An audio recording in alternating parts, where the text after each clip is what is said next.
Hi everyone, Ryan here from Fight Game Analysis, and today we are going to be talking about what's next for Nate Diaz after his loss at UFC 263 to Leon Edwards. But before we jump into that, if you've been enjoying the content, please go ahead and click on the like button and also subscribe to the channel. Really appreciate your support. Alright, so UFC 263 just wrapped up, and Nate Diaz was coming off a pretty ugly loss to Leon Edwards. Now, we were all looking forward to this one. I'm a Nate Diaz fan, so are a lot of other people. We don't get to see him all that much these days. I mentioned it in the pre-fight analysis up to this one that he's kind of a part-time fighter, but always looking forward to seeing him fight. And he came out there and, gotta be honest, he did not look good. I mean, right from the opening bell, he was coming out, he was trying to kind of clown a little bit. Just didn't look like he had a rhythm, looked like his timing was kind of off for the most part. And Leon Edwards just started to piece him up. You know, we've seen Nate Diaz's leg get torn up in a lot of fights in the past. Doesn't really check kicks all that well. Doesn't really do too much for it. This one was no different. Leon Edwards came out there, started tearing his leg up right from the beginning. He was landing some crisp shots. But I'll tell you something we saw in this fight that we really haven't seen in fights past. And that was somebody taking Nate Diaz to the ground and kind of holding him there. First, second, third round, Leon Edwards was able to get out there. He was able to take Nate Diaz down. He was able to keep him on the ground for a while, do some damage, including in the third round when he landed a nasty elbow, cut Nate Diaz, had him cut in two spots over the left eye and then on the right side of his head. A lot of blood coming out there. Just wasn't all that good for Nate.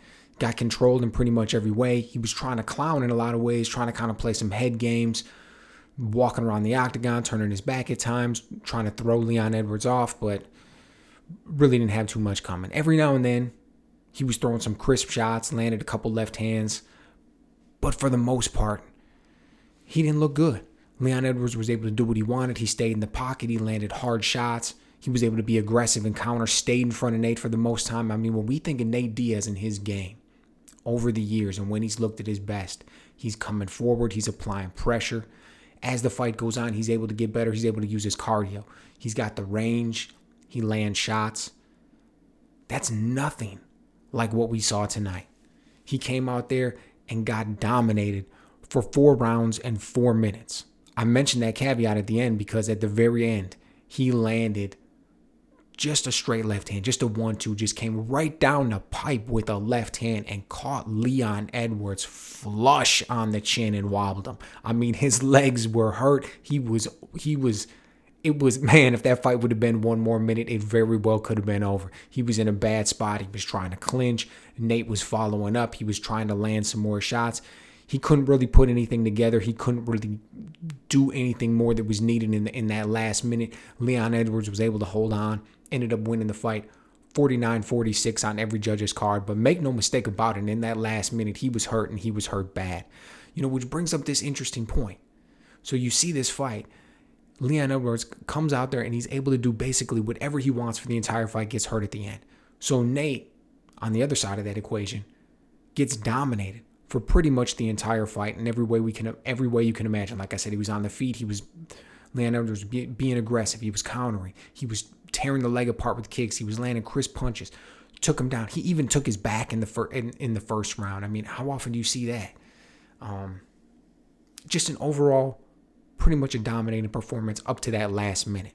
Now, everybody wants to see Nate all the time. He comes out there in that last minute, he lands that punch, adds that little extra bit of excitement after getting dominated for so long. But what's next for him? What's next? I mean, let's be honest with each other. I mean, at 170 pounds, he can't compete with the best in the world.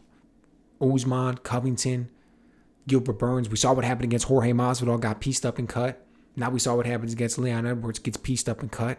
I mean, he's getting cut in all these fights. 36 years old. Gotta be honest.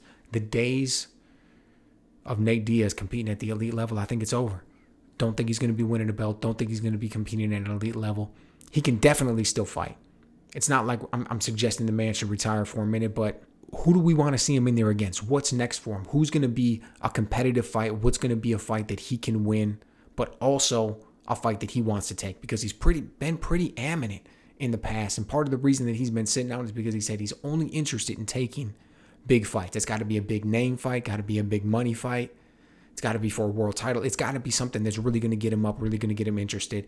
The man's been around since 2004. He's been in these huge fights. You've seen these fights with Conor McGregor and everything else. So it's got to make it worth his while. He's got to really want to get out there. But at the same time, if he can't compete at that level anymore, where does that leave us? I don't know. I'm a huge Nate Diaz fan. I always like to see him come out there, but man, he got dominated tonight, and he hasn't looked that good in recent fights when he's fighting people at this elite level. So, especially at 170 pounds. And I definitely can't see him at 36 years old dropping down to 155 anymore. So, let me know what you guys think. What's the future for Nate Diaz after tonight? Dominating performance by Leon Edwards. Let me know what you think.